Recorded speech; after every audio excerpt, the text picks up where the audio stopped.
Hi అండి, అందరికీ నమస్తే. నేను మీ సునీల్ మద్దాల. ఏంటంటే నేను ఈ చెప్పబోయే మాటలు చూస్తే చాలామందికి, ముఖ్యంగా వైసీపీ వాళ్ళకి మనోభావాలు దెబ్బతింటాయి. అలాగే టీడీపీలో కూడా కొద్ది గొప్ప నచ్చదు. ఎందుకంటే ఒక విషయం అయితే చెప్పాలనుకున్నానండి. ఏంటంటే కూటమి గెలిస్తే కనుక, కూటమి అధికారం చేపడితే కనుక, అంటే అందరూ గెలుపోటముల గురించి మాట్లాడితే మనం ఒక స్టెప్ ముందుకేసి ఒక విషయాన్ని అయితే కనుక చర్చకి దారి తీస్తున్నామండి. ఒక చర్చను లేవనెత్తుతున్నాం. కాబట్టే ఇది కొంతమందికి నచ్చుతుంది, కొంతమందికి నచ్చదు. కాబట్టి వీడియో ఏంటంటే కనుక, జనసేనలో ఆల్రెడీ చాలామంది ఆ తమ్ముళ్ళు చూస్తుంటారు.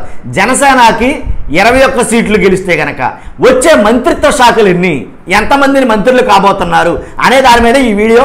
ఈ టాపిక్ గురించి మీరు పూర్తిగా తెలియాలంటే వీడియో ఎండ్ వరకు చూడండి, మర్చిపోద్దు, మధ్యలో స్కిప్ చేయొద్దు. మరి ముఖ్యంగా మనతో రిక్వెస్ట్ ఉందండి. ఏంటంటే ఖచ్చితంగా ఈ వీడియో చూస్తున్న మీరు అందరూ కూడా లైక్ చేయండి. ఫస్ట్ లైక్ చేస్తే ఈ డిస్కషన్ని, దీన్ని చర్చకి తయారుతీసిన వాళ్ళు అవుతారు. చాలామంది దీని గురించి చర్చించుకుంటారు. అలాగే కొత్త వాళ్ళు అయితే కనుక పక్కాగా సబ్స్క్రైబ్ చేయండి.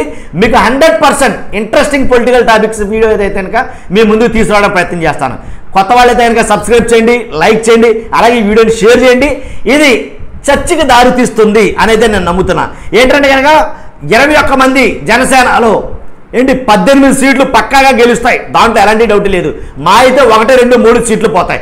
కాబట్టి 18 సీట్లో ఎన్ని మంత్రిత్వ శాఖలు వస్తాయి? నా అంచనా, నా అభిప్రాయం ప్రకారం అయితే కనుక ఎవరెవరికి మంత్రిత్వ శాఖలు అనేవి వస్తాయి, ఎవరు మంత్రులు కాబోతున్నారు, ఎన్ని మంత్రి పదవులు వస్తాయి అనేది నా అభిప్రాయం. కాబట్టి ఎన్ని మంత్రి పదవులు వస్తాయంటే కనుక బాగా ఎక్కువ అనుకుంటే కనుక నా అంచనా ప్రకారం అయితే కనుక వాళ్ళకి ఇవ్వాల్సింది ఒక మంత్రి పదవులు ఒక 5 అయితే కనుక వస్తాయని నేను అనుకుంటున్నాను. కాబట్టి ఏ మంత్రిత్వ శాఖలు వస్తాయి, ఏ ఇస్తారనేది ఇంకొక వీడియో చేయబోతున్నాను. ఆ వీడియో చేస్తాను. ఖచ్చితంగా 21 మందికి 18 మంది గెలుస్తారంటే కనుక చెప్పలేం.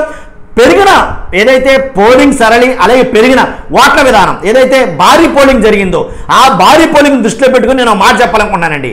ఏంటంటే ఎక్కడైతే జనసేన పోటీ చేసిందో ఆ అన్ని చోట్ల కూడా భారీ పోలింగ్ అయితే జరిగింది. ఆ భారీ పోలింగ్ని అంచనా వేసుకుని ఏంటంటే కనుక అక్కడ 100% కొత్తది ఏదో జరగబోతుంది. అంటే 100% అక్కడి నుంచి ప్రభుత్వ వ్యతిరేకత ఓటు ఎక్కువ పడింది. దాని ద్వారా జనసేన మ్యాక్సిమం సీట్లు అయితే కనుక గెలుచుకోబోతుంది.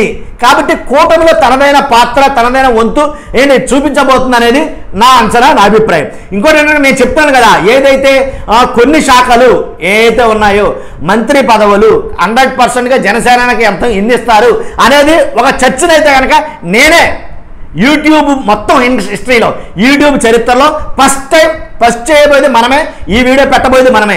జనసేనకి ఎన్ని మంత్రి పదవులు ఇస్తారు అనేది చర్చకి దారితీస్తుంది మన ఛానలే. కాబట్టి మీరు ఏమాత్రం నిర్మోహమాటంగా, నిరభ్యంతరంగా దీని మీద మీ కామెంట్లు తెలియజేయండి. ఈ వీడియోని మ్యాక్సిమం షేర్ చేయండి. ఎందుకంటే జనసేనకి ఎన్ని మంత్రి పదవులు వస్తాయి అనేది మనం తెలుసుకోవాలి ఖచ్చితంగా. కాబట్టి నా అభిప్రాయం ఏంటంటే కానీ ఇదేంట్రా బాబు, ఆలు లేదు, సూలు లేదు, కొడుకు పేరు సోమలింగం అని అప్పుడే మంత్రి పదవుల్లోకి వెళ్ళిపోయి అసలు కూటమి గెలిచే ప్రసక్తే లేదురా అని కొంతమంది మాట్లాడుకుంటారు. ఆల్రెడీ ఈ వీడియో చూసిన వాళ్ళు, అంటే వైసీపీ అభిమానులు కొంతమంది ఉంటారు. కాబట్టి వాళ్ళు అనుకుంటారు, బ్రో నేను చెప్పేది ఒకటే మాట, గెలిస్తే ఒకవేళ కూటమి గెలుస్తుందని చెప్పేసి చాలా వీడియోలు చాలామంది చేస్తున్నారు. ఆల్రెడీ మన అభిప్రాయం కూడా చెప్పాం. కాకపోతే కనుక ఎవరు గెలుస్తారనేది మన ప్రీవియస్ వీడియోలు చూడొచ్చు మీరు. కాబట్టి గెలిస్తే కనుక కూటమికి అధికారం చేపడితే అప్పుడు జనసేనకి మంత్రి పదవులు ఎన్ని వస్తాయి అసలు అనేది నా బిగ్గెస్ట్ క్వశ్చన్ అనమాట. నా అభిప్రాయం ఏంటి చెప్పాను, మ్యాక్సిమం 5 మించి ఎవరేమో ఒక 5 అయితే ఇస్తారేమో అనేది నా అభిప్రాయం మంత్రి పదవులు. కాబట్టి మీ అభిప్రాయం ఏంటనేది నేను తెలుసుకోవాలనుకున్నాను. ఆ మంత్రి పదవులు ఏ మంత్రిత్వ శాఖలు ఇస్తే బాగుంటుంది అనేది కూడా మీ అభిప్రాయం తెలియజేయచ్చు. అసలు ఏ మంత్రిత్వ శాఖలు ఇస్తే కనుక ఎవరెవరికి ఇస్తారనేది నేను మరొక వీడియో చేయబోతున్నాను. ఆ వీడియోలో మీకు ప్రస్ఫుటంగా నేనైతే కనుక వివరంగా చెప్పదలుచుకున్నాను. చూస్తున్నా మీరు అందరూ మర్చిపోద్దు, ఈ వీడియోని కుదిరితే షేర్ చేయండి, మీ అభిప్రాయాన్ని మరీ ముఖ్యంగా తెలియజేయండి, లైక్ చేయండి, మర్చిపోద్దు. కొత్త వాళ్ళైతే కనుక సబ్స్క్రైబ్ చేసుకోండి మన channel. Thank you very much.